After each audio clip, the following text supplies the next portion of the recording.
Let's start this video out with a picture and a question. If both of these two guys came to your village with a message from Trump, which of them would likely be more convincing to more blacks? Yes, probably Donalds, because he is black. That's why he is Black America's public enemy number one. He uses his platform to disinform the most vulnerable and important demographic in Black America, young black voters. This is not by chance. This is a strategy he and probably Steve Bannon cooked up to deceive young black men to vote for Trump. Now, during his recent appearance on The Breakfast Club, Angela Rye forced him to reveal some positions on key policies affecting African Americans. And she very skillfully cross-examined him. Now, some of you think she could have done a better job pushing back. I disagree. She had time and logistic restraints that I don't have in this video. And because of those time and logistic restraints, Donalds methodically spread his disinformation. I mean, at times he wasn't even talking to her. He was talking to the Breakfast Club audience, which again is young black voters. So I'm going to do a few video reactions to all the crazy stuff she forced him to reveal. I have the time, but I need you to make the time and to force yourself to listen to the very end so you can help me dispel this dangerous disinformation that he peddles for white supremacy. In my last video, I talked about and reacted to his defense of Trump's racism. In this video, I'm going to react to his opposition to a specific part of the John Lewis Voting Rights Advancement Bill, something we call pre-clearance. Now, again, make sure you listen to the end. Don't you dare leave this video until I say peace at the end, because I'm going to teach you something very, very important. All right, let's go. Now, before we get into this, please, as always, go over to Amazon.com, grab a copy of my book, Education and Justice, if you have an African-American son in public school. Trust me, they're doing things to undermine his academic prowess. But in my book, I reveal to you what those things are, and I tell you exactly what to do to counter them. All right, so go to Amazon.com, grab a copy of my book. All right, so let's get into this. I am looking forward to getting into this with you. The video is going to be a little longer probably than typical, but you need to listen to every part of this so that you can understand exactly what was going on in that interview between, again, Byron Donalds and pretty much Angela Rye. And Angela is a skilled attorney. She did exactly what she had to do under the time and logistic restraints that she had. I don't have that. So I'm going to take my time and show you exactly why his positions on the Voting Rights Act is nothing but white supremacy. I mean, that's the only thing you can call it. All right. So let's go back to this guy, Barack Obama. Obama's election and re-election really shook up a lot of white America. It wasn't just about him being president. It symbolized a big shift in power, with a black man leading the country. For many whites, it felt like their influence in a more diverse nation was slipping away. And that created a lot of fear. A lot of fear.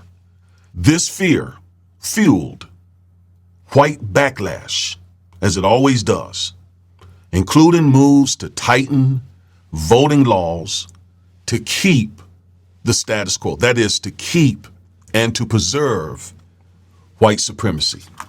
All right. Now that brings us to Chief Justice John Roberts.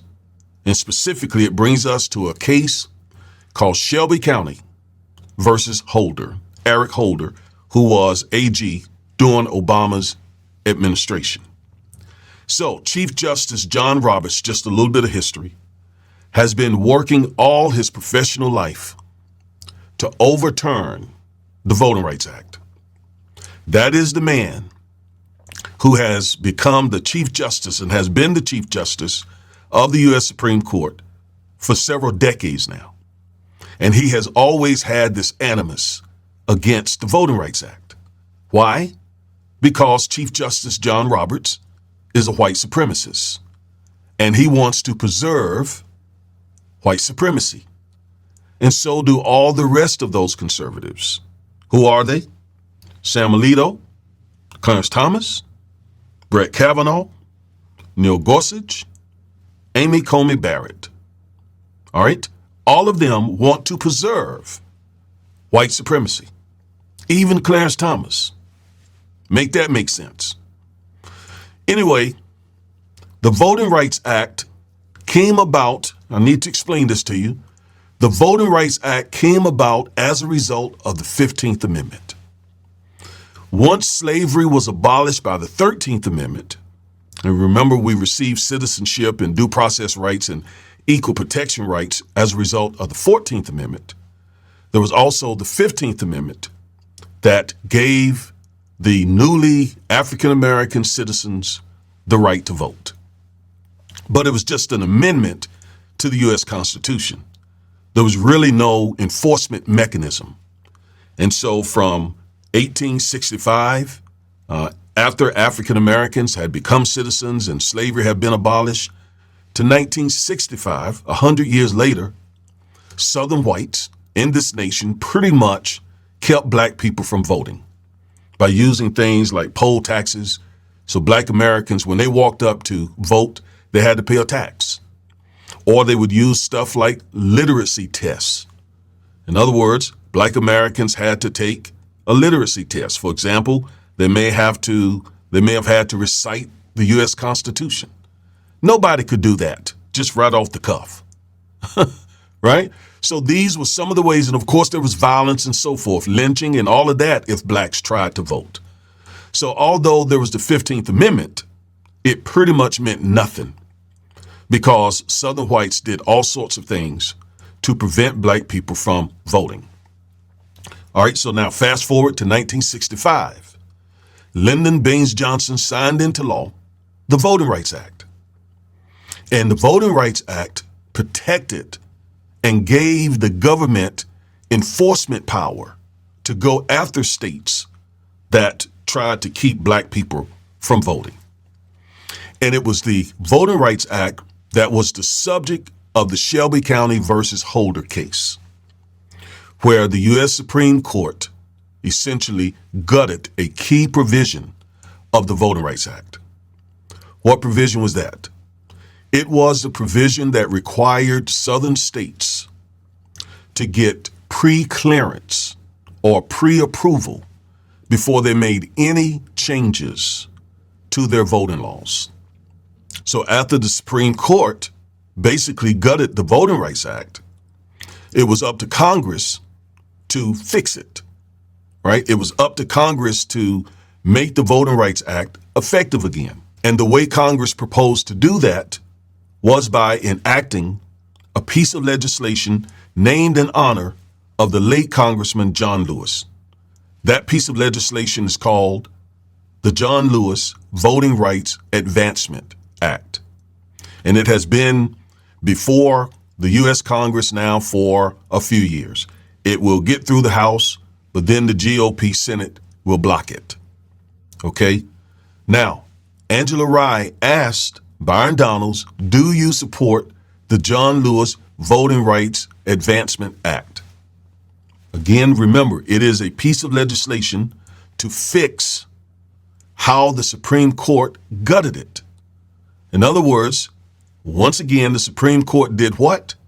The Supreme Court took out the pre-clearance requirement. So those Southern states that had kept blacks from voting, they no longer had to get pre-clearance.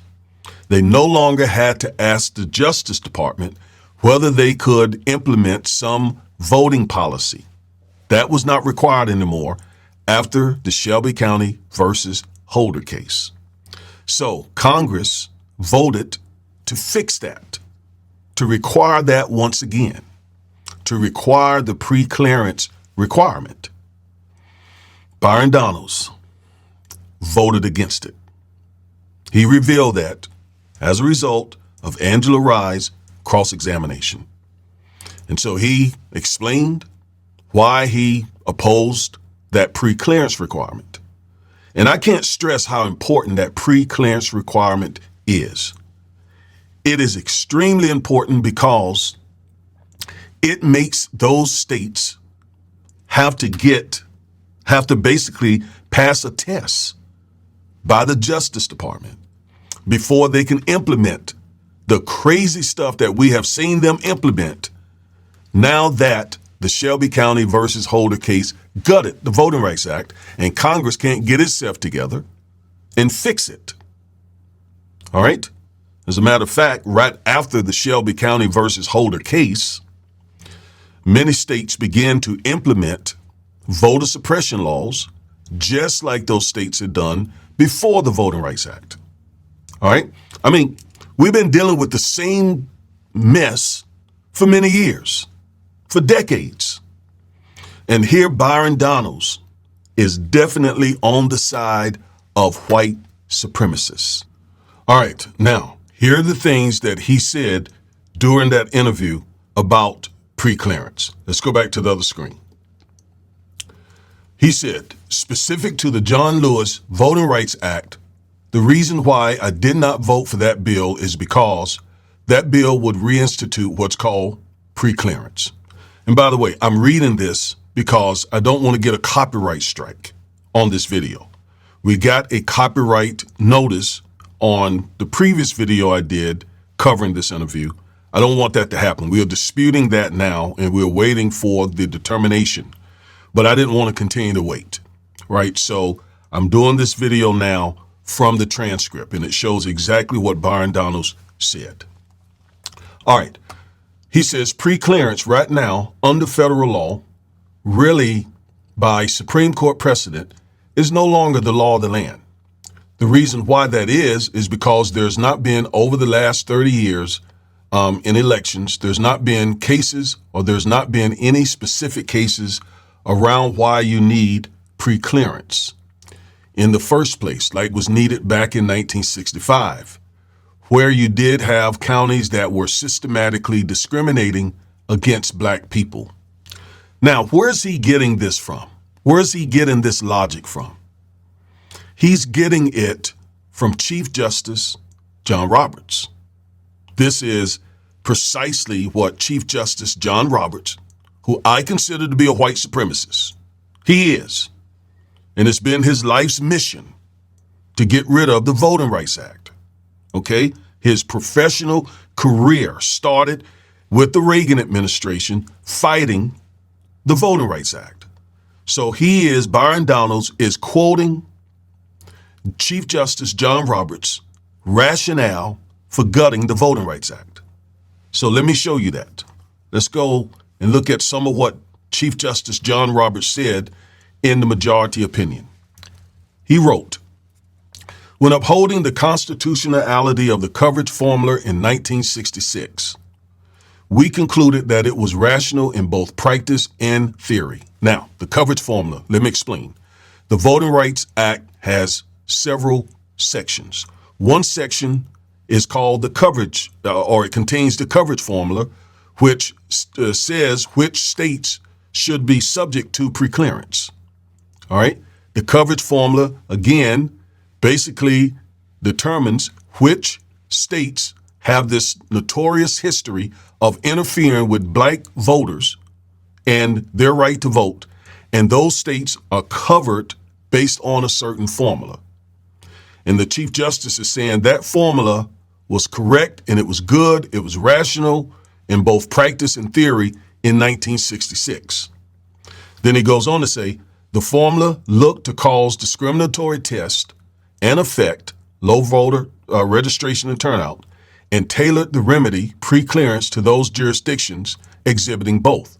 So he's saying, based on the coverage formula in 1966, the states that had discriminatory tests that resulted or caused low black voter registration and turnout had to get pre-clearance. That was the remedy for that discriminatory behavior.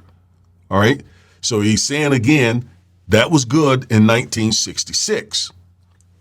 By 2009, he goes on to say, however, we concluded that the coverage formula raised serious constitutional restraints. As we explained, a statute's current burdens must be justified by current needs, and any disparate geographic coverage must be sufficiently related to the problem that it targets. Okay? The coverage formula met that test in 1965, but it no longer does so. So this was 2013 when the Shelby County versus Holder case came before the U.S. Supreme Court. Now remember, that was after Obama's reelection. Keep that in mind. So he goes on to say the coverage today is based on decades-old data and eradicated practices. The formula captures states by reference to literacy tests and low voter registration and turnout in the 1960s and early 1970s. But such tests have been banned nationwide for over 40 years, and voter registration and turnout numbers in the covered states have risen dramatically in the years since.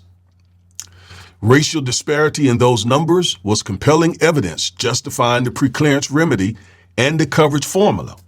There is no longer such a disparity. So he's saying we don't need preclearance anymore because black folks are voting in record numbers. Where does he get that information from? From the high black voter turnout in support of Obama's election and his reelection. All right, so that's his rationale. That's what he's saying. There's no longer a racial discrimination where voting is concerned. There's no more racial voter suppression laws, racist voter suppression laws. Okay? And therefore, he says, we don't need preclearance. Now, if you just think about that a minute, you will see how shallow that is. If you just think about it for a second, you will see that that is not the real reason why they gutted the Voting Rights Act and got rid of preclearance. And no one explained it better than the late Justice Ruth Bader Ginsburg. Okay? She explained it best in her dissenting opinion. Let's read what she says. She says, throwing out preclearance when it has worked and is continuing to work to stop discriminatory changes is like throwing away your umbrella in a rainstorm because you're not getting wet. In layman's terms, she completely dismantled the Chief Justice's rationale for getting rid of preclearance. When the Chief Justice, for example, says that there is no more, low black voter turnout and no more lower black voter registration, so therefore we don't need preclearance, she's calling him out. She's saying, Chief Justice John Roberts, there is higher voter turnout and there is higher black voter turnout and black voter registration because of preclearance. The very thing that you are trying to get rid of and that you're about to get rid of is the reason why there has been such success with black voters. So if you get rid of it, you're essentially taking away the umbrella that has kept black voters from getting wet from racist voter suppression laws. I mean, she completely dismantled the entire rationale, right? She brilliantly refuted what he said because the conservatives over there were essentially punishing the remedy that worked. So they're saying, they were basically saying, this is working too good. You people are about to take over the country. You elected this black man president and then reelected him, all because of the Voting Rights Act, the preclearance requirement of the Voting Rights Act. And keep in mind, Chief Justice John Roberts is a white supremacist who has worked his entire professional career to get rid of the Voting Rights Act. And he was able to do so in 2013 when he took out that pre-clearance requirement. Again, remember, that required southern states, those notorious, it didn't apply across the country. There's just certain states that were notorious about implementing voter suppression laws. And the next day that the Shelby County case was handed down, those states began to re-implement voter suppression laws. States like Texas, Florida, North Carolina, Georgia, Alabama, the same states. That umbrella was taken away from black folks, and the rain of racist voter suppression laws started flooding down on us. And yet Byron Donalds does not support fixing the Voting Rights Act. He wants to keep pre-clearance out of the equation. He wants to keep it out of the Voting Rights Act. And he uses the very same rationale that John Roberts, a white supremacist, uses. That black man. Now, Angela Rye didn't have time. She talked about the Shelby County case, but she didn't have the time to do what I just did, to explain this to you. She didn't have that time. There was, I'm sure, a time allotment for that interview. And had she tried to do that, then of course that would have taken the interview off and they had other things. And I'm glad they didn't, because she forced him to admit several things that I'm going to react to, like qualified immunity, reparations, all those videos. I'm going to do those videos in reaction to the things that she forced him to admit on the record. All right. So dude is just literally carrying the water of white supremacy. Literally. There's no rationale for getting rid of the pre-clearance requirement that was in the Voting Rights Act, other than you're trying to stop black voter turnout and black voter registration. You're trying to stop black Americans from electing African Americans to the presidency, to the vice presidency, to the U.S. Supreme Court, and so on, and around the states, state houses, governors, right? We got the black governor there in Maryland who's doing a tremendous job, Governor Wes Moore. And we got 2 African American women who are running for Senate across the country. Well, they hate that. They strongly, strongly, strongly dislike that. And they are basically having some buyer's remorse and are now wanting to get rid of the civil rights laws that were passed under LBJ. That's why Byron Donalds always attacks LBJ. He always attacks LBJ because it was LBJ who pushed through and signed into law the Civil Rights Act of 64, Voting Rights Act of 65, Fair Housing Act of 68, and the war on poverty and all of that LBJ did that tremendously benefited African American people. So these black conservatives essentially just be quoting, parroting, if you will, like a parrot, the talking points of white supremacy. That is literally all they be doing. And what concerns me about Byron Donalds is he is effective at sitting there on the camera and basically just putting out, just spewing this dangerous, misleading disinformation.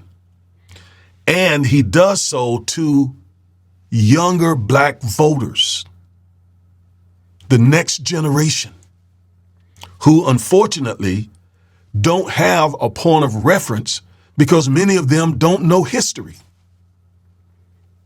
They don't know history. I said in a recent TikTok video, I encourage those young black voters to go look up people like Jefferson Davis, Robert E. Lee, Lester Maddox, Strom Thurmond, Jesse Helms, George Wallace.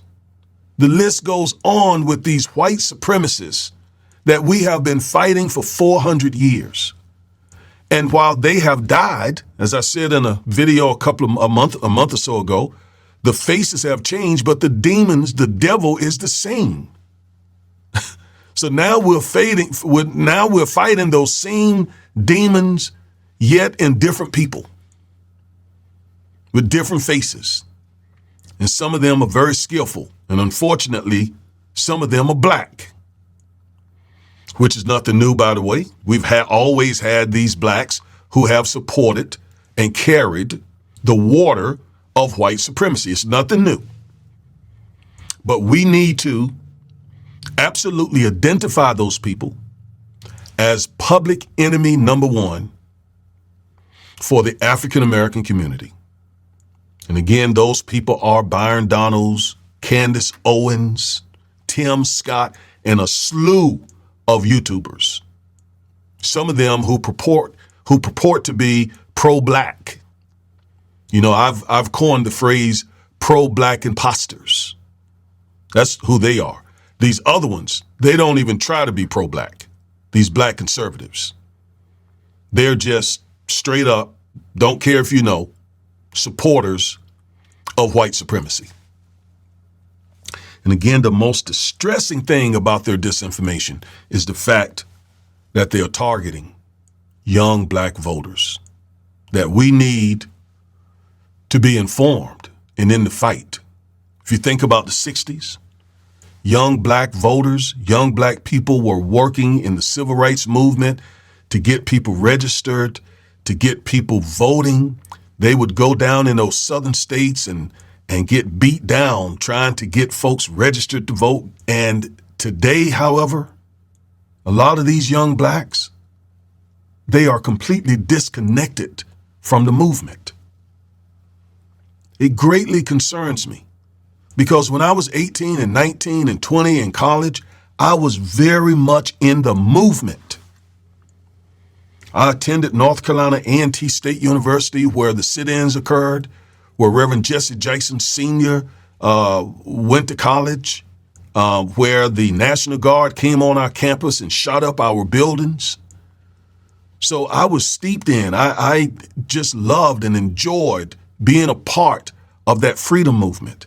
And so when I see the 19 and 20 and 25 and 30 and 35, 40-year-old, especially young black men today, supporting these white supremacists, it is very disturbing to me.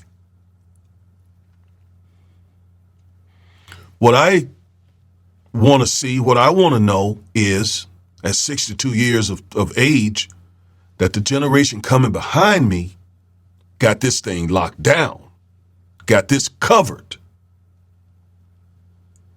Yet, a growing percentage of them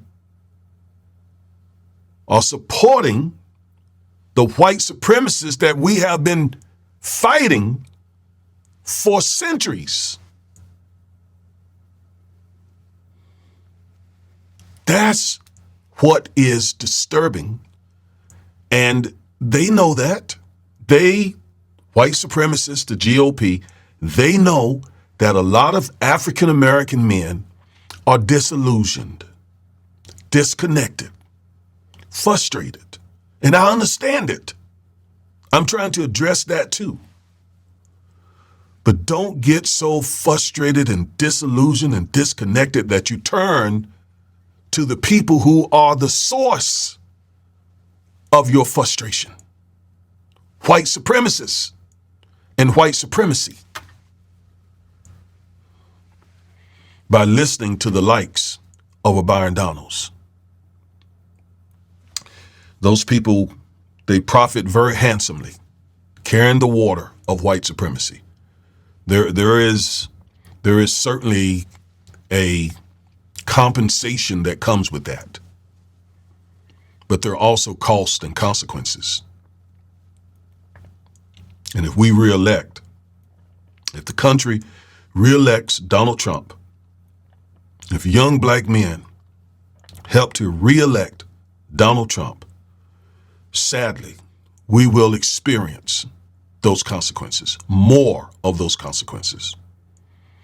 Some of you have said, well, he was in office for 4 years and America didn't come tumbling down. Man, first of all, he definitely weakened America in many different ways.